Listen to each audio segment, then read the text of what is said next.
I'm introducing next this woman called Jaine Mwai. If you haven't known Jaine Mwai, then you probably haven't seen our December-January issue of 2020. That means that she was the CIO of the year, the first woman ever to win this award, and she is quite brilliant, and we asked her to talk to us about establishing boundaries at work. Not boundaries at work and life, but at work. What does it mean to be able to cooperate with your fellow colleagues? How do you work with them? Why do you set boundaries? What do you tell them to do? How do you use your tone? All of this.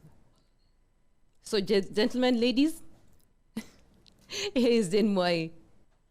Good morning, everyone. My name is Jaine Mwai, and I'm the CIO, Standard Chartered Bank, Kenya and East Africa. Today, I'm looking forward to speaking to you about work-life balance, as well as relationships in the workplace. I look forward to an engaging discussion. So if you allow me to turn to my slides, we're going to talk about the importance of setting boundaries to thrive in work and life, especially in this era of remote working. There's 3 topics we're going to talk about today. How do we teach women to say yes or no professionally to carve out a space for rest away from work? How to be a professional who designs courteous and respectful relationships with colleagues, and how to manage upwards, downwards, and the new one today is how to manage sideways. So starting off with the first part, which is on work-life balance, I came upon this inventory as I was prepping for this conversation. I needed to be sure that I have some form of balance before I speak to you. So what does this inventory do? It examines some of the more effective physical, psychological, and spiritual methods of staying balanced and preventing burnout. This inventory is called SelfCare and Lifestyle Balance Inventory, and the source is the Headington Institute. So it asks a couple of questions, and the instructions are, in a typical month, how often has the following been true to you? So for each question, you write down a number that best fits your experience on the time before the question. And there's a couple of questions. How much time do you rest in a day? Do you have enough training or skills for the job? Do you have realistic goals? Are you able to let go of mistakes you've made, etc.? So when I look at my score, it's 60 to 84. A score in this range typically suggests that I have good self-care skills and lifestyle balance strategies in place, but I could benefit from prepping more for times of high stress and adding additional practices. Times of high stress include this presentation. Yeah, so last week, we had a speaker who spoke to us about work-life balance. So when Carol called me and asked me to speak, I thought, okay, this does make sense. It's perfect timing. And one of the things that she spoke to us about in that particular session was around what we call the language interference, the glass and rubber ball analogy. And this analogy was shared by Brian Dyson, who was then the CEO of Coca-Cola, and he spoke about how we should prioritize our commitments. So I'll read, so allow me to read. Imagine life as a game in which you are juggling 5 balls in the air. You name them: work, family, health, friends, and spirit. And you're keeping all of these in the air, as we all do. You will soon understand that work is a rubber ball. If you drop it, it will bounce back. But the other 4 balls, family, health, friends, and spirit, they're all made of glass. If you drop one of these, they will be irrevocably scuffed, marked, nicked, damaged, or even shattered. They will never be the same. So I went a little further and did a bit more research on this glass and rubber ball analogy, and I found a write-up by John Maxwell. And in his article, he states, when a ball has to drop, make sure it's the right one. And this is what he says. For most of us, family, work, friendships, health, and simple daily commitments all demand our attention. It seems that the only way to satisfy all these demands, is to frantically juggle them, hoping that nothing important gets dropped. So how do you determine what's important? How do you prioritize? Think about it. A glass ball is not only more fragile than a rubber ball, it's also a lot more valuable. A few years ago, I learned about what we call the jelly bean woman. I was attending a course on leadership, and we were asked to take a jelly bean, for those who know it's a little rubber sweet, and shape that particular jelly bean into what you see your life as. So the head was work, and the limbs were family, spiritual, well-being, health, and I can't remember what the 4th one was. And you're supposed to shape yourself into that, the way you see your life using that jelly bean. And obviously, for most of us that time, the head was extremely large, and then some of the other limbs were small. In my case, the health one, sports and so on, was like a really short hand. Family was fine because my leg was okay. Spiritually, not so good, and whatever the other one was, also not so good. So obviously this brought me to a space of what I call self-awareness, because now I woke up to the reality that I was completely unbalanced, right? So if you look at the score I shared at the beginning, 60 to 84, which indicates an element of balance, compared to where I was 6 or 7 years ago, where I was totally unbalanced. So because of self-awareness, I have now come to the point where I have a lot more balance in my life. So bringing back this whole analogies back to ourselves, what does it mean to you and I? So for me, it was about self-awareness and making deliberate decisions about how I want to carry out my life. One of the things that I found, especially when I started working from home, before in the office, it was very clear. You went to work at 8 in the morning, you had your work day, you broke for lunch at 1 o'clock, you worked until 5 o'clock, you left the office. It was pretty standard. Then we started working from home. There was no clear boundaries. So what do? My suggestion is you start off with creating a routine. In my case, I wake up, I have breakfast, and then I start work. Except if I have an early meeting, then I start the meeting, and then I have breakfast. But there's a clear start to my day. I also have a hard stop to my day. So by 6 o'clock or whatever time it is, I will switch off. I may look at my mails later, but I will switch off. And it's a routine I've had to create, because you can work all day and night without noticing, and then you get burnt out. So yes, create a routine and stick to it. Prioritize. The famous saying, eat the frog. I don't know how many of you have heard that saying, but what it basically means is when you start working, take the thing with the most priority, finish it, and then do other things. So don't procrastinate.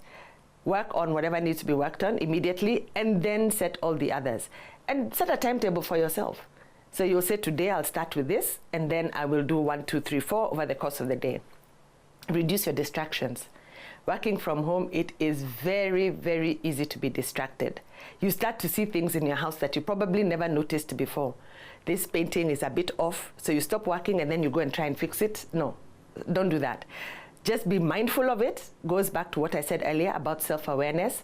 Be mindful of what it is that you need to get done, and switch off the distraction. If your phone, in the office, you probably didn't have access to look at social media all day.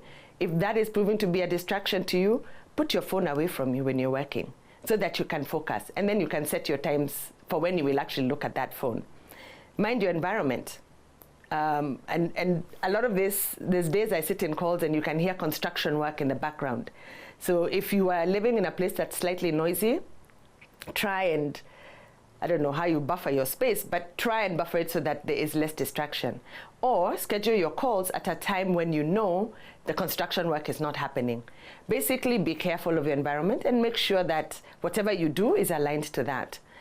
Sleep and rest enough. I couldn't say this more. Sleep, rest, and exercise. Very important. And lastly, since we are all in technology, let's make use of technology to boost our time management and organization. We all have apps that we can use. Most of us wear smartphones.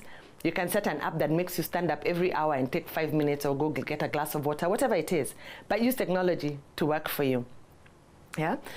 Moving on to relationships.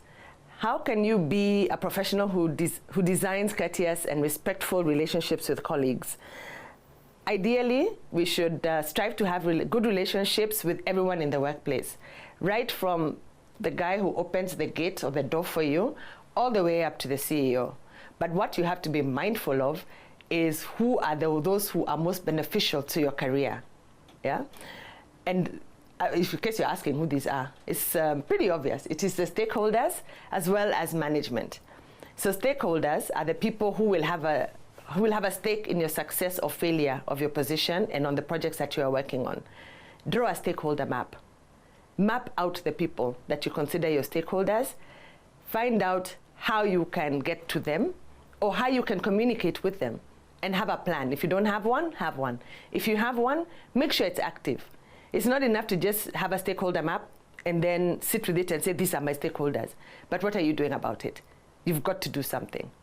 If it's management, management is the second group of people that you need to be aware of. And having the reputation of being a team player who respects the beliefs and ideas of others will likely get you the attention of those who are higher up. It also helps to further your career. So again, have a plan around how you get seen by management. I would always remember a previous manager who said to me, be seen, be heard. At first, I never understood what he was saying. But of course, as time happened and as I grew in my career, I got to understand what he meant. It was not enough to just be working, but management had to know who I was and what I was doing. So it takes conscious effort. So a few tips on how you build and maintain working relationships. Schedule time to develop these relationships. Communicate often. Ask questions and listen. Be present. Be consistent and trustworthy. You know you must always speak the truth in what you do. Support fellow team members and also know when to ask for support. It is okay to ask for support. In fact, a lot of seniors love to give advice. So ask for support where you need it. Remain positive in all your interactions. Appreciate each employee. Remember what I said? From when you walk in, the person who opens the gate or opens the door, all the way to the CEO or the cleaner, respect everybody, because it's important that we respect people. Keep your commitments and deliver quality work. And lastly, avoid gossip. I know we all like to have the office moshene, but please, let's avoid that as well.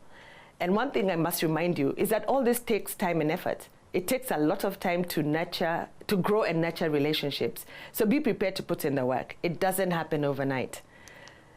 Lastly, we look at how to manage upwards and how to manage downwards. And then I will also tell you what managing sideways is. Managing down is not just about assigning duties. Many of us started our careers being managed. Yeah? So for those who are managing down, it's all about how you get results from your team members, and you do that by telling them what to do.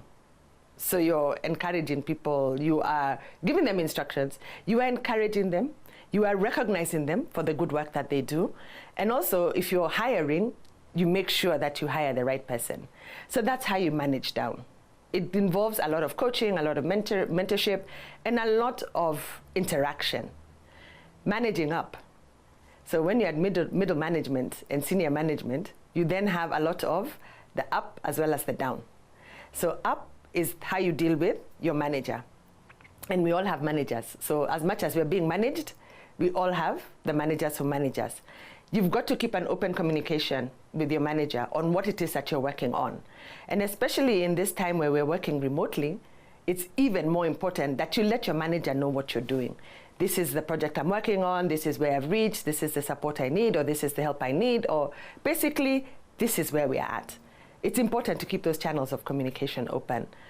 Be positive, ensure that you have a command of the subject without being afraid to ask for advice. Remember I said, everyone likes to give advice, like here I am, giving you advice. So always remember that. Be dependable and honest to a flaw. I spoke about it earlier, trustworthy is very important. So you've got to be able to ensure that your manager trusts you. So you've got to be honest. In today's connected enterprise, we also manage sideways. So sideways is building a spirit between different departments and different peers. So how do you do that? You communicate widely about what you're doing. You encourage open dialogue and exchange of ideas. You can send an email to your peers or the people you're working with. In my case, it would also be in the industry. I could be asking a question. Guys, I'm struggling with this. How can you help me? So that is what we talk about sideways. It's the new one. It's not just up and down anymore, but now we've got to work across the board. So ladies, I will come to an end here, and I am happy to take questions. Thank you.